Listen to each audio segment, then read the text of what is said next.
करते हैं। जैसे यहाँ पे देख पा रहे होंगे, यहाँ पे लिखा है AMEND, एमेंड। क्या लिखा है? एमेंड।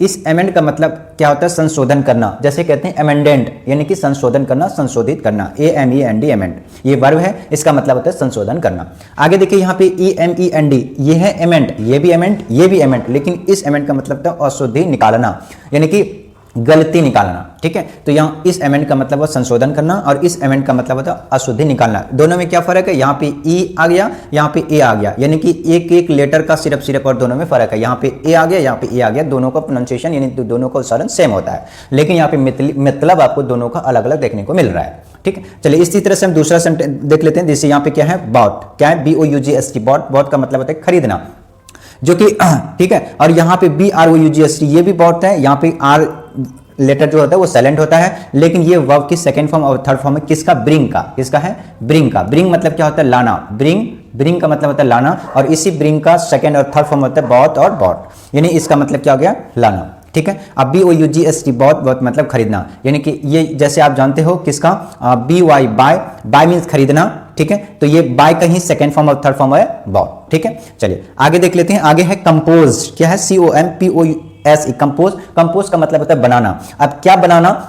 जैसे सॉन्ग बनाना, जैसे आप कंपोज किया हुआ है, बनाया हुआ है। और जैसे कोई मतलब कि सब्जी बनाना, वो अलग चीज हो जाएगा, कोई चीज को बनाना वो अलग चीज हो जाएगा। तो यानी कि वो डिपेंड करेगा सेंटेंस में कि कौन सा आप कंपोज लगाएंगे। जैसे सब्जी बना रहे हो या कोई चीज खिलौना बना रहे हो तो वो मेड हो जाएगा। ठीक है, या गाना बना रहे हो तो वहां पे क्या हो जाएगा? कंपोज हो जाएगा। ठीक है, अगर वो खाना बना रहे हो तो कुका हो जाएगा। देखो तीनों चीज में बनाना ही है, लेकिन देखिए खाना बनाना, ठीक है, कोई खिलौना बनाना या गाना बनाना, तीनों तो बनाना ही है, लेकिन जब आप खिलौना बनाने की बात करेंगे तो वहां पे मेड आ जाएगा, जब खाना बनाने की बात करेंगे तो वहां कुक आ जाएगा। ठीक है, और अगर कोई चीज अगर बनाने की बात कर रहे हैं, जैसे गाना बनाने की बात करें तो वो हो जाएगा कंपोज। ठीक है, आगे देखिए यहाँ पे कंप्राइज। कंप्राइज से मतलब से बना होना किसी चीज, जैसे मेड अप ऑफ लिखते हो ना, मेड अप ऑफ, तो वही होगा कंप्राइज ऑफ। ठीक है, अगला देखिए यहाँ पे क्या है? डिफेस। क्या है? डिफेस। डिफेस का मतलब होता है विकृत करना, विकृत। ठीक है, विकृत करना। और इफेस, यहाँ दोनों में देखिए, यहाँ डी और यहाँ ई और डी का ही फर्क है। अगर ई हमने लगा दिया तो ये क्या होगा? मिटा देना। क्या एकदम उसका नामो निशान मिटा देना, तो ये हो गया इफेस करना। यहाँ पे देखिए अगला क्या है?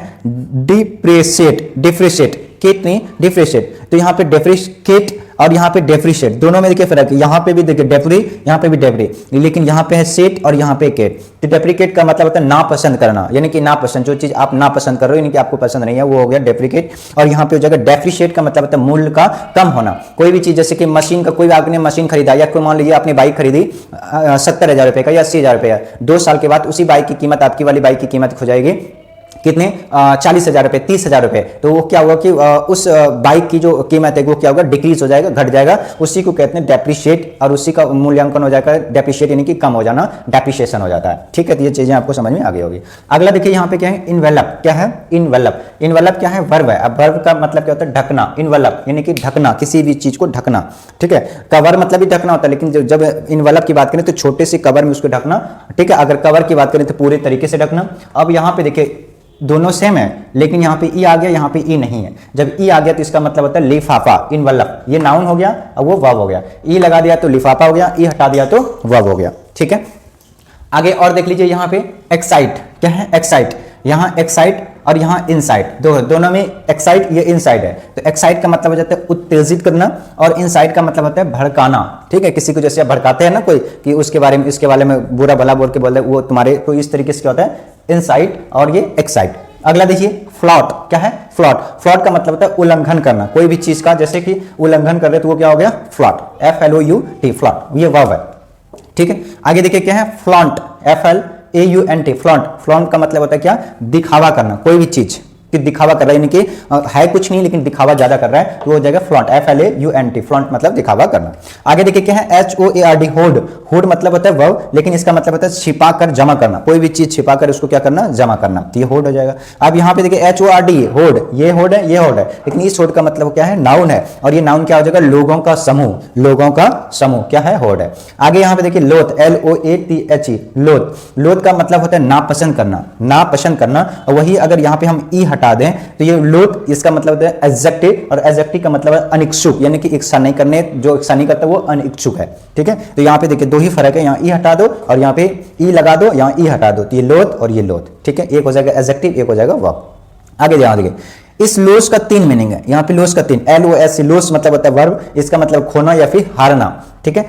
और यहाँ पे देखिए LOSS, लॉस, लॉस का मतलब होता है नाउन, यानी कि घाटा, घाटा हो गया या फिर आपको हानि हो गया, घाटा हो गया या फिर हानि हो गया कोई भी बिजनेस में या किसी भी चीज में। अगर यहाँ पे हम बात करें तो लूज, LOOS, लूज है, लूज का मतलब होता है एडजेक्टिव, और एडजेक्टिव को कहते हैं, एडजेक्टिव है जिसका मतलब होता है कोई चीज ढीला, यानी कि लूज हो गया, ढीला हो गया, लूज। जैसे आपके कोई कपड़े पहनते हैं तो लूज हो जाती है, तो वो वहां पे लगाएंगे LOOS, लूज, लूज एडजेक्टिव है और उसे